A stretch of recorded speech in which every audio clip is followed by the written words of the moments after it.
RoamTownGirl here, and today we finally make it to South Dakota, and I will give you my whole due diligence story about why I did not choose South Dakota, and you may come to the same conclusions yourself if that's something that you are investigating. But before we do that, if you're new to my channel, if this is the first time you're stopping by, welcome. I do hope you have a great time and that you get a lot of value out of this video and that you'll want to come back over and over and over again. And to my longtime watchers, thank you so much. You know how much I love and appreciate each and every single one of you. You are supporting me, helping this channel grow, and I just can't thank you enough. If you're just jumping in now with the whole South Dakota journey, that's fine. But if you'd like to see what's come before this, I'll put a link up in the corner and you can go and look at the videos that preceded this road trip. We started in Texas and we jumped through Oklahoma, Kansas, and Nebraska, and we finally have arrived in South Dakota. And I think the best way to start this leg of the journey is to talk about why South Dakota was even on my radar. So this whole thing started because of the registration they were charging me in Pahrump, Nevada for Romeo Fancy Pants, who was a 2019, versus Scout, who had been 20 years old and way more affordable to register. And it came down to the fact that I would be paying around $1,000 for however long I have Romeo until he turns 10. So that could conceivably be the next 8 years.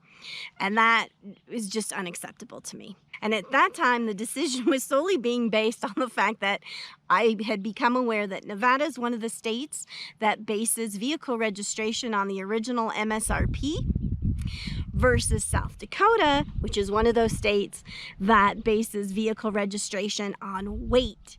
So suddenly, Romeo Fancy Pants would have gone from costing me $1,500, $1,200, $1,000 down to like $300. And I mention that because this is all predicated on the fact that I'm trying to save myself about $700 to $1,000 every year for the rest of the time that I have Romeo Fancy Pants. So I'm not sure if this has come up before, but I come from a family of lawyers. My dad's a lawyer, my brother's a lawyer, my best friend's a lawyer.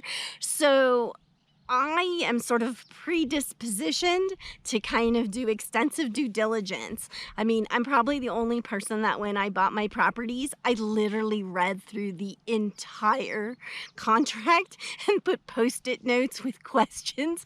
I just about drove the escrow person crazy. But sorry, I'm not signing my name to something unless I have read it thoroughly and I have clarified all the points that are confusing to me. But that's just to kind of let you know where I'm coming from. So as I begin this process, everything I'm finding article-wise on YouTube, everybody just thinks this is the greatest thing since sliced bread, and I cannot seem to find any of the considerations, negatives, cons, and I'm thinking, that can't be possible. And since I couldn't find anything to be concerned about, I just decided I guess I will move forward and I'll be changing my domicile.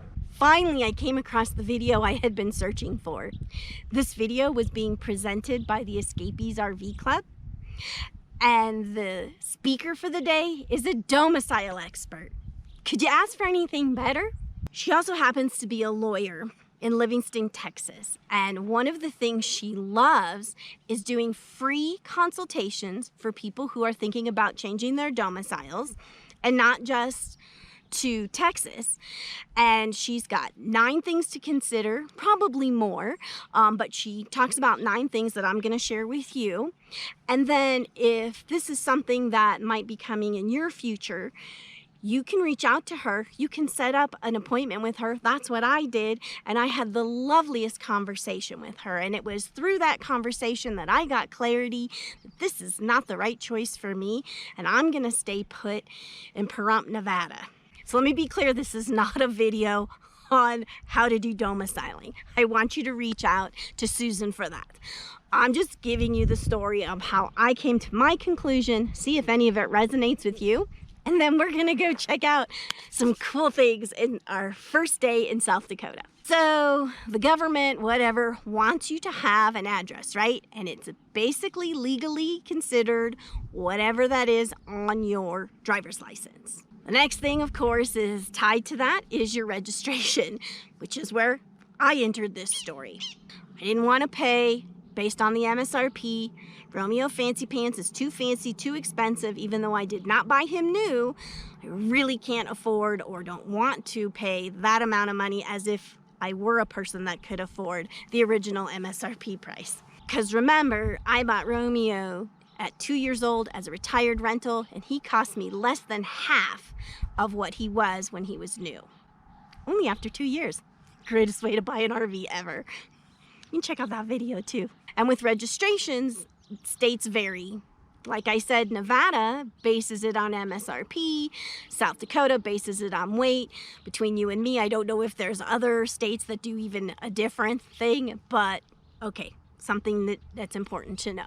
And of course, the next thing is insurance. Now, I have an insurance that I went to Good Sam's. It's not Good Sam's insurance, but it was awesome. I started with Good Sam's, and then Good Sam's paired me with a company that does RVs. That's great. I like the price of my insurance. And of course, it is based on the fact that my address is Pahrump, Nevada. Interestingly enough, when I did the same thing and the insurance was changing to South Dakota, it went up by $1,000 a year. So right there, game over. I'm trying to save $1,000, and if I were to go to South Dakota and if I were to keep the same insurance, it suddenly went up $1,000 more. And I don't know this to be true, but I think it has something to do with South Dakota has a lot of hail and hail damage. You know, every state has different reasons for why their insurance is higher or lower. Now, I could have gotten different insurance, so that didn't have to be a deal killer, but that was one of the things that, whoop, yellow flag. Next one is health insurance. And this was definitely what did it for me. Susan's got all kinds of stories about people who have changed their domicile to South Dakota from another state, came with the same exact insurance company, and yet when their domicile and their address was tied to South Dakota, their coverage and their benefits different. So don't think that just because you've got something like Blue Cross Blue Shield that, oh good, they have it in South Dakota, everything's gonna stay the same, because it doesn't. And she's got a ton of stories about that. For me specifically, I'm gonna go a little into TMI. God, I don't even know, like 7 years ago, I had, oh, sure, because I'm 59. I just turned 59 in June. So when I was 50, I had my first colonoscopy. I was still working my corporate job, so I had really good insurance. And they found a pretty serious flat polyp. It was a whole thing. It was not cancerous, but it was precancerous. And what that did was it put me on this frequent flyer program. So I have to have colonoscopies far more frequently than the average Joe. And when I worked and had great insurance and I just had a flat deductible, no biggie. Well, as an RVer, and I have health insurance that's nationally based, and it's a whole thing with insurance where, because I've had a colonoscopy before and they found something, it's no longer considered preventative, it's always considered diagnostic, and that's a whole thing, and God bless us and our insurance companies and our health insurance. Anyway, what I found in Las Vegas, and it's not just in Las Vegas, but there is a program called Colon Assist. And what they do is you can go have a colonoscopy and everything that comes with it for a flat rate. So that's what I did and am able to do. And I just had one, and they said, we need to see you in 3 years, because I told you I have to have them more frequently than the average bear. And so when I looked into South Dakota, I found that South Dakota is not what I call a it's not like program friendly. And what I mean by saying they are not program friendly is that I went to Colon Assist, I saw, do they have that program available to me in South Dakota? And the answer was no. They had it in North Dakota, and they had it like in surrounding states, but South Dakota clearly wanted nothing to do with people like me who need affordable colonoscopies. And so right there, since I have to have them all the time, since they cost $1 million if you pay out of pocket, and I really need the value of this colon assist program, so that was it for me. Deal breaker. But let me keep going and tell you some of the other things that need to be considered. Okay, so there's voting, right? For those of you who don't know, I'm born and raised in California, so I'm a little bleeding heart liberal nut. I can't help it. Please don't hate me. That's just how I was raised. Just like those of you that are different than me, you can't help it either. That's where you were raised and how you were raised. But anyway, so I was joking that when I changed my residency to South Dakota, basically my vote will never count ever again. Then there's vehicle inspections, and this is county to county, not even state to state. When I started my RV journey, I was in Clark County, which is Las Vegas, and here I am, I'm away, my registration comes due, and I'm in Washington, and I had to go find a place to get a smog check. So moving to Pahrump, there are no vehicle inspections. That will never happen to me again, and that's the way I like it.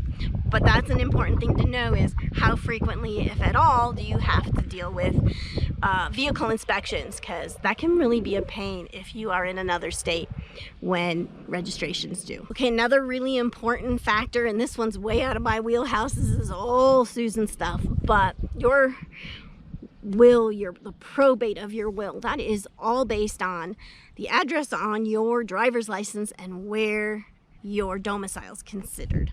So that basically means legally the way your assets are handled after your death, and that can vary from state to state. For some people that is going to be more important than to other people, but it is a factor that really does need to be considered. Another one is sales tax. You know, if you buy a vehicle or make a large purchase and you got to come back to your state, you want to know how you are going to be impacted by sales tax. And then the final one that I had never even heard of before, but definitely gave me cause to pause, is apparently there are certain states that are very aggressive about not letting you go. And they might come after you because they do not want to lose your income tax, and they will come find you and challenge you to prove that your new domicile state is truly the state where you live. And I have a theory on that, which I'll tell you about in a minute, but first let me just finish that train of thought. The thing about South Dakota is people pick that because you don't have to go back there for 5 years. Well, if you ever get challenged by this, it's gonna be really hard to prove that you've got some connection to South Dakota if you only show up there once every 5 years. So things that would be like, where are your doctors? Where's your accountants or lawyers? Do you have property? Like in my case, I have a storage unit in Pahrump. My doctors are in Las Vegas. Now you might be out there saying, I'm not worried about that. Nobody's gonna come after me. But here's where my theory comes in. As of today, there are known states that are more aggressive than others. But I think as finances get tighter and tighter and tighter, and states start looking for more and more ways to gain income, somebody's going to get hip to this, and the states that didn't care up until now, they might start caring. So I'm the kind of person that would lose sleep over something like that. You know, I don't want to worry that I'm going to get challenged at some point, and for the time being, it's very easy for me to make a case that I have a connection to Nevada and that I do have a reason to go back there with some frequency, unlike South Dakota that I'd be seeing once every 5 years. So that's why I say don't do it. At least until you have an appointment with Susan and talk your specific circumstances through with her. Okay, ready to continue with the road trip? Today we've got 2 harvest hosts and 1 Roadside America attraction.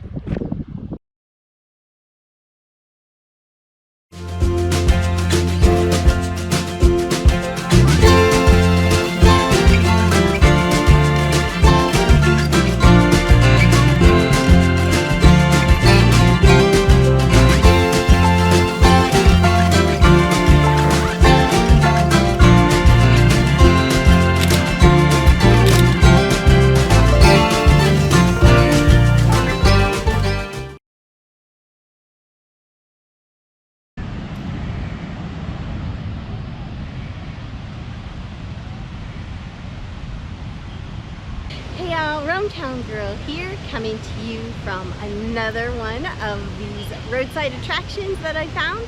This is Falls Park in Brandon, South Dakota.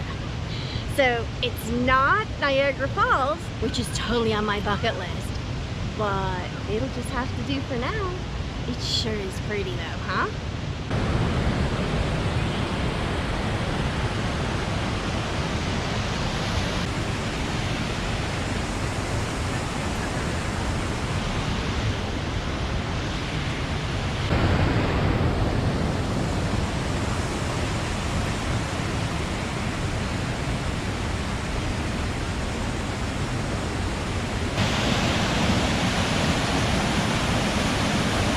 Okay, this place has nothing but photo opportunities. Every shot, every background is just prettier than the one I found before.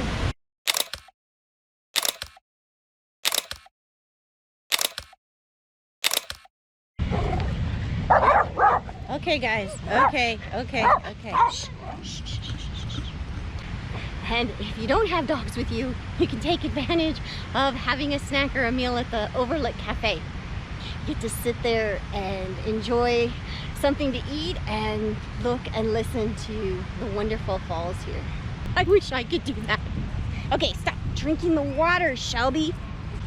Okay, who thinks Shelby's gonna be throwing up and or having diarrhea in the next 24 hours because she keeps drinking the water around here? Dumb dog. And they do have RV parking. It's just way over there.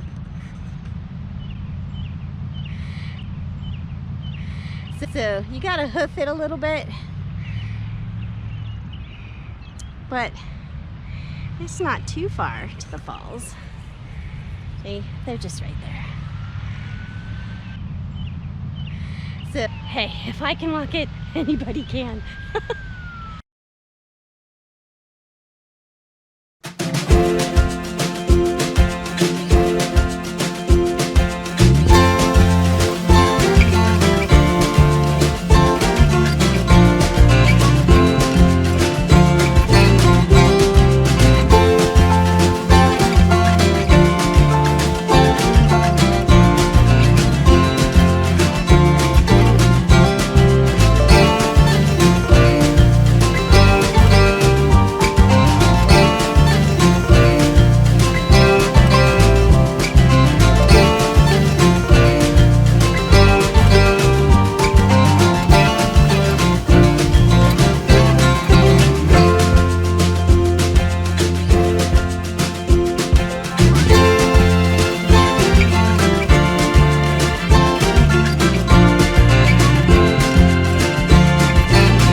That's a wrap, Jack. If you had a good time, if you got some valuable information out of this video, you can let me know by giving me a thumbs up. I love when you leave comments. It's my opportunity to kind of have conversations back and forth, get to know a little bit about you guys as well as you knowing a little bit about me. Okay, maybe a lot about me. And of course, if you haven't subscribed, please subscribe. If you know someone else who you think would get a kick out of these videos, tell them about me. A reminder, I am an affiliate for Harvest Host, so if that's something that you've been thinking about doing, be sure to check out my link in the pinned comment. And if you sign up before the end of August, I have a special 20% off code for you. It's also down there. Okay, the sun's not going away. It's hot. I'm done. See you next time.